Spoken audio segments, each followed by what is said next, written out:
WhatsApp Bharat सरकार को फिर से धमकियां देने पर उतर आया और इसके लिए वह उस एनक्रिप्शन को मुद्दा बना रहा है जिस पर भारत के नए आईटी नियम ये मजबूर कर रहे हैं कंपनियों को कि जिस किसी मैसेज के बारे में भारत सरकार अगर चाहे तो उसे उस एनक्रिप्शन को तोड़कर उस मैसेज के फर्स्ट सेंडर का पता बताना।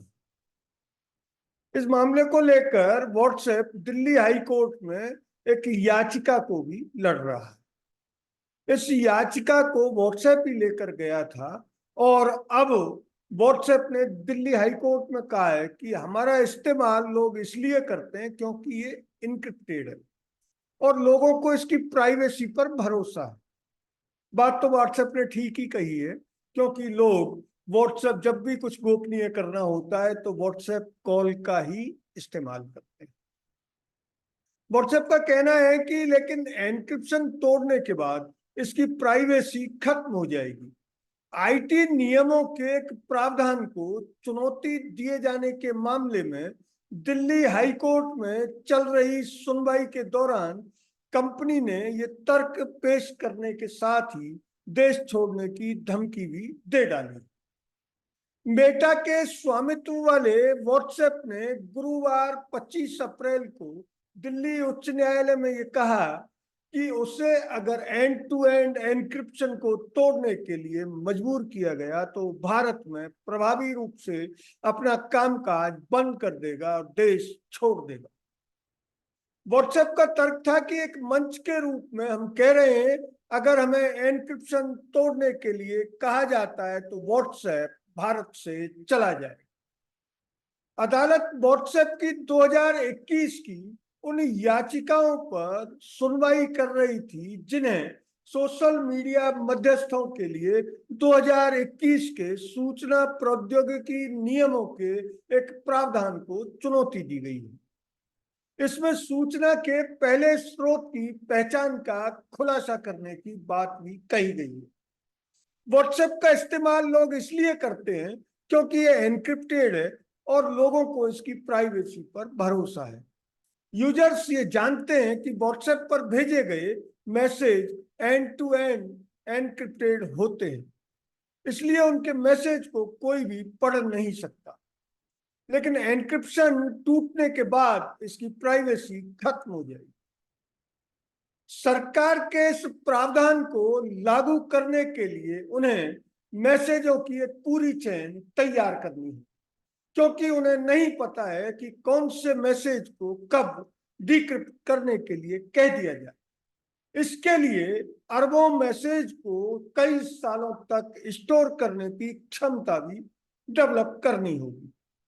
मैसेजिंग प्लेटफॉर्म का तर्क है कि ये नियम एनक्रिप्शन के साथ साथ यूजर्स की निष्ठा को भी कमजोर करते हैं। ये भारत के संविधान के अनुच्छेद 14, 19 और 21 के तहत गारंटीकृत उपयोगकर्ताओं के मौलिक अधिकारों का भी उल्लंघन करता है। व्हाट्सएप का दावा है कि दुनिया में कहीं और ऐसा नियम नहीं है जो भारत सरकार ने बनाया है। भारत सरकार के नियमों में दो अधिकार हैं, एक है निष्ठा का और दूसरा सरकार के जानने का अधिकार। व्हाट्सएप का कहना है कि यदि कोई आतंकवादी संदेश भेज रहा है तो उसे पकड़ना होगा, लेकिन हम बीच में फंस गए।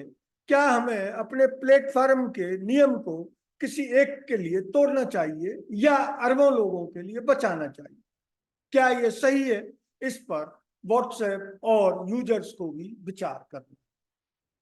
अदालत को इस नियम की संवैधानिक वैधता की जांच भी करनी होगी।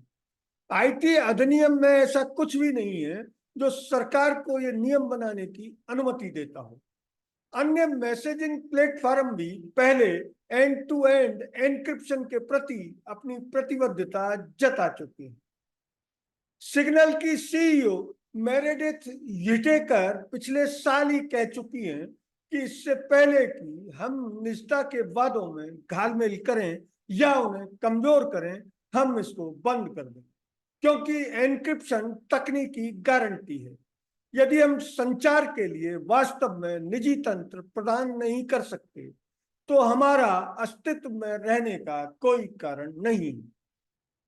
उसी दौर में मेटा के व्हाट्सएप प्रमुख बिल कैथकार्ट ने भी कहा था कि एंड टू एंड एन्क्रिप्शन को लेकर दुनिया भर में हमले हो रहे हैं।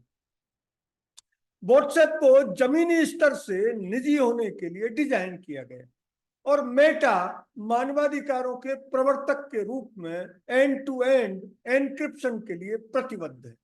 इसकी रक्षा करना निष्ठा, सुरक्षा और अभिव्यक्ति की स्वतंत्रता के लिए महत्वपूर्ण है। व्हाट्सएप का एन्क्रिप्शन फीचर ये सुनिश्चित करता है कि दो लोगों के आपस के मैसेज सिर्फ वही पढ़, देख या सुन सकते हैं। इन्हें पढ़ने और देखने का अधिकार स्वयं व्हाट्सएप के पास तक भी नहीं। व्हाट्सएप ने फीचर सभी यूजरों के लिए अनिवार्य किया है। इस फीचर को बंद करने का विकल्प भी ऐप में मौजूद नहीं। इस कंपनी ने यह फीचर यूजरों की निजता को ध्यान में रखते हुए लागू किया था। व्हाट्सएप का कहना है कि दुनिया के किसी भी देश में ऐसा कोई नियम नहीं है जो उन पर इंक्रिप्शन फीचर हटाने का दबाव डालता। नए आईटी एक्ट के तहत किसी मैसेज का स्रोत क्या है, इसकी जानकारी देना सोशल मीडिया प्लेटफॉर्मों के लिए भारत सरकार ने अनिवार्य कर दिया। सरकार का तर्क है कि इससे फेक न्यूज पर रोक लगाने में मदद मिलेगी। साथ ही किसी गलत खबर या भ्रामक जानकारी का स्रोत क्या है, इसका पता लगाना भी प्रशासन के लिए आसान हो जाए। सरकार ने कहा है कि अगर कोई प्लेटफॉर्म से इंक्रिप्शन फीचर को हटाए बिना सूचना के स्रोत का पता नहीं लगा सकता है तो यह उस प्लेटफॉर्म की जिम्मेदारी है कि वह ऐसा तरीका विकसित करे। अगर यह वीडियो आपको अच्छा लगा तो इसे लाइक करें, शेयर करें और हाँ, चैनल को सब्सक्राइब जरूर करें। धन्यवाद। जय हिंद।